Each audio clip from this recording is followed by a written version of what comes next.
Hey, welcome back to Season 2 of the Romance Scam Rebellion.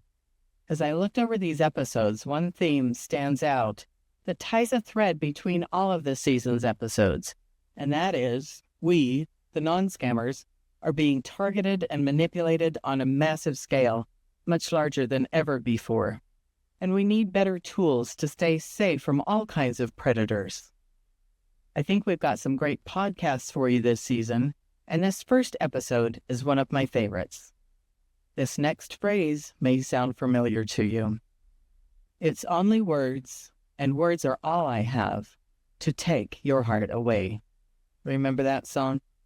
Seductive lyrics, right? Words can be intoxicating, beautiful, and romantic, but they can also mask deception.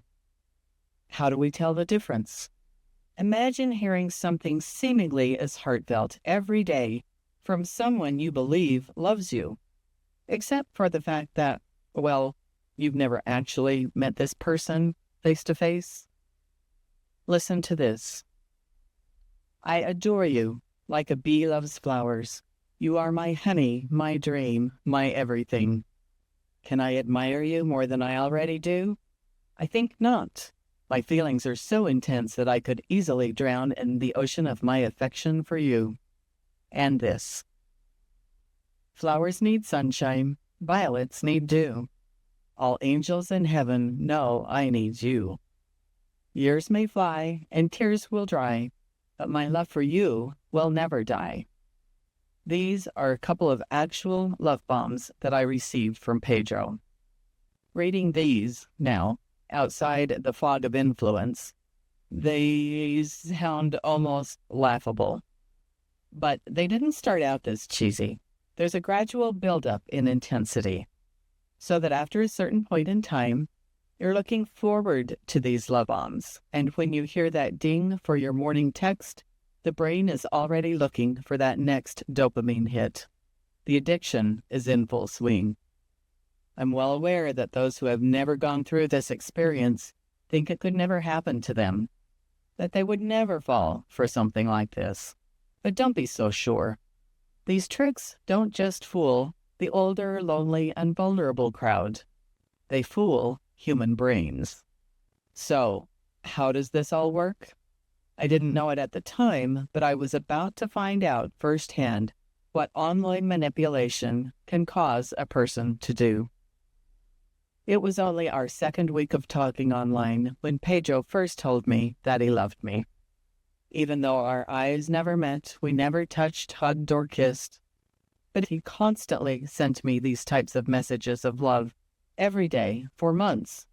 Now that I've been researching these types of scams, I keep hearing this same phrase over and over again from the victims.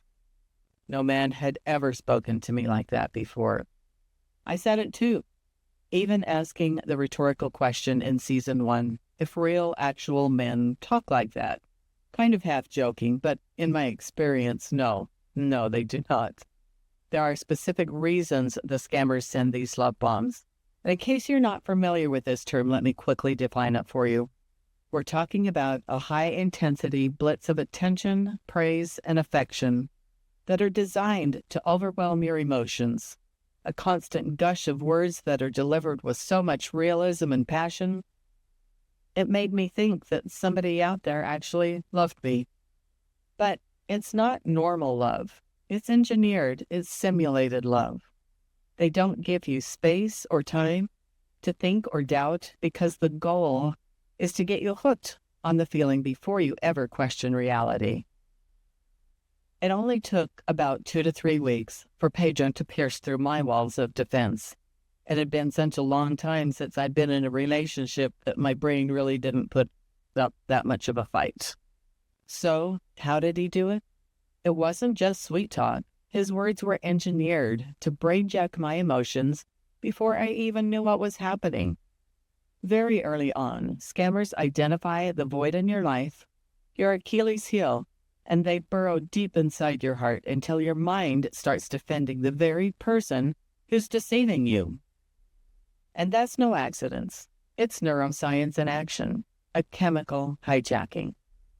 Each carefully chosen word lights up your brain like a slot machine jackpot, flooding it with the feel-good hormones that trigger happiness, trust, and even euphoria. Here's what gets triggered inside your brain without your permission. Dopamine, the pathway to pleasure. Oxytocin, the love hormone. Serotonin, the natural mood booster.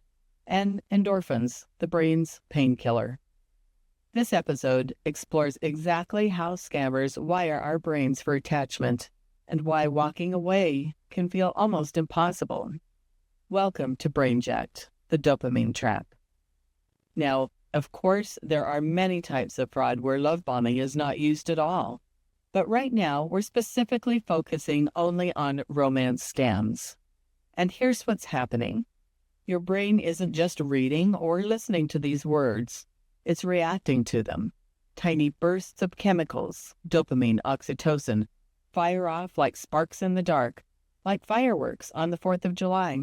Your reward system lights up, your trust circuits soften, and before you even realize it, those beautiful words have slipped past your logic and gone straight into your wiring. And the delivery system for all of this?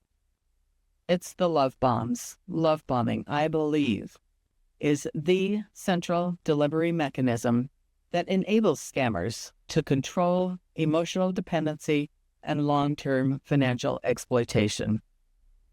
Love bombing is not just a trait the scammers use, it is the mechanism that makes these scams work.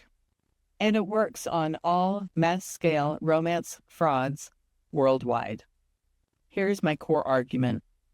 Without those big flashy love bombs, the whole romance part of the scam just wouldn't stand a chance. That's why they call it a romance scam.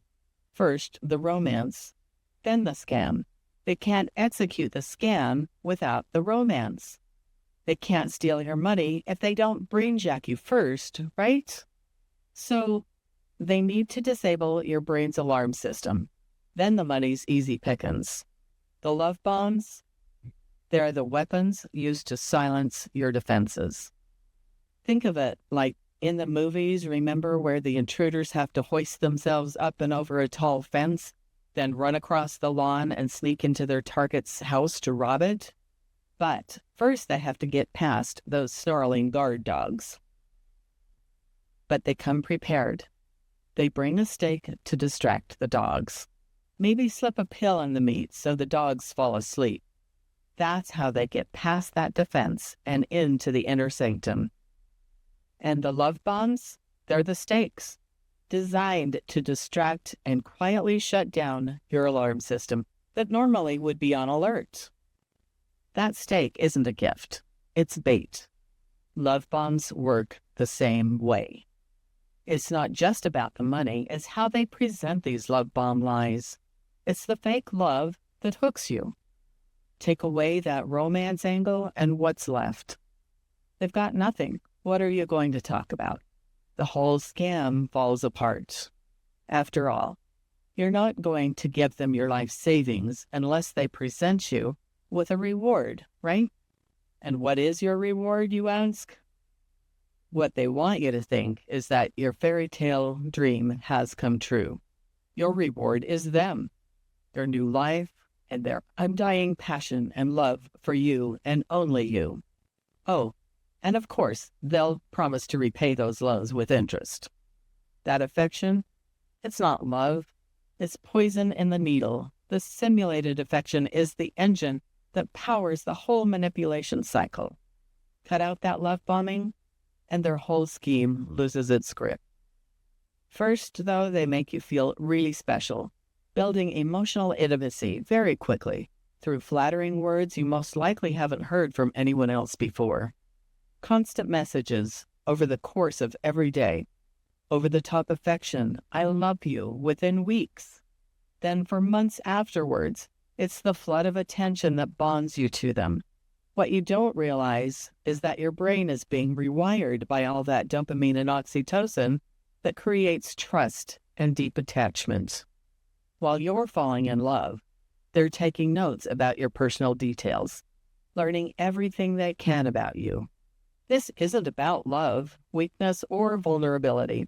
It's chemistry being used against you, and the playbook works the same way worldwide. This maneuver is being exploited on a global scale. Once you've been brainjacked, getting to your money, that part's easy.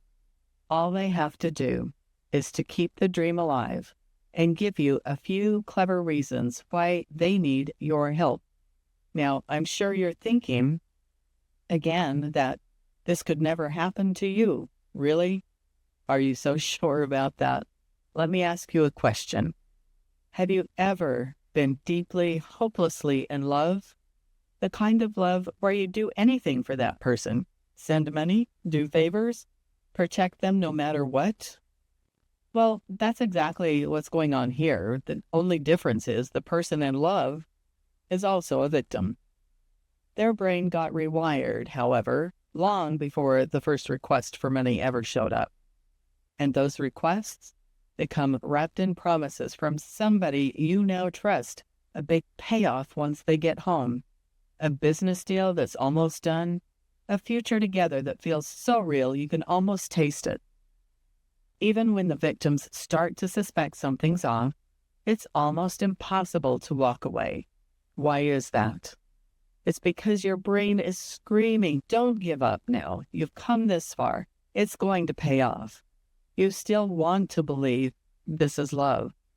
You want to believe that it's real. That they'll show up any day now, grateful, ready to pay you back with interest, right? Soon you'll be with the one you love, living that life, full of love, that life you've always dreamed about. But here's the truth.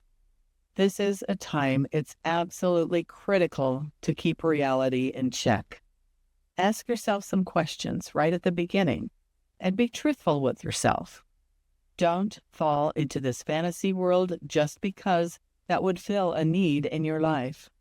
Trust me, you can't afford it. Think about it. What kind of person scours the internet to strike up conversations with complete strangers in different cities or even different countries? Would you ever do this? I wouldn't. So why would they? Ask yourself what motivations a person would have to have in order to reach out like this. If not for malicious intent, is the only other reason complete desperation? You don't want to be involved in either of these reasons, desperation or manipulation. Neither is a foundation for love. If you just met someone online and you hear, I love you, soulmate, queen, or king within the first month, yet they won't or can't video call you or provide continued excuses as to why they can't meet, who does this? Any healthy person that is ready for a relationship is ready to meet you, not meet you and go work overseas. Nor would they be overseas and need money to come and meet you. If they really loved you, they would find a way to be with you without you footing the bill, period. This has nothing to do with being gullible and weak. It doesn't matter who you are or where you live. Your brain chemistry works the same way as mine, as anyone's. This is dopamine and oxytocin doing their job, and scammers know exactly how to use it. Here's the takeaway. To scammers, love bombs are only words. Words meant to manipulate you, and words are all they have to brainjack your thoughts. If you're listening to this and recognizing yourself in what I'm describing, if someone online is love bombing you right now, you're not alone and you're not trapped. The spell only works if you don't see it. Now you can see it. Now you can break it. Talk to someone you trust. Show them the messages. Get a reality check from someone outside the situation. Here's an idea. Use AI as a safety check. If you can't talk to anyone, tell your situation to ChatGPT or Claude. Here's what they can do. They can analyze patterns, compare someone's situation to known scam tactics. They can identify red flags by spotting manipulation techniques, the love bombing, urgency, isolation. They'll provide objective perspective, no emotional attachment to the relationship. They can ask clarifying questions, help victims see what they're not seeing. They can explain the psychology, why your brain is resisting the truth. And lastly, they can give actionable advice, what to do next. Remember, real love doesn't ask you to ignore red flags. Real love doesn't need to brainjack you into believing it's real. Remember those BG lyrics from the beginning? It's only words, and words are all I have to take your heart away. That's not romance. That's the scammer's entire playbook. Now you know what to do. If you feel like someone is starting to overwhelm you with flattering words because words are all they have, you have to know they're just baiting you, and you need to swim as fast as you can in the opposite direction. Next time on the Romance Scam Rebellion, the Manipulation Playbook, please join me.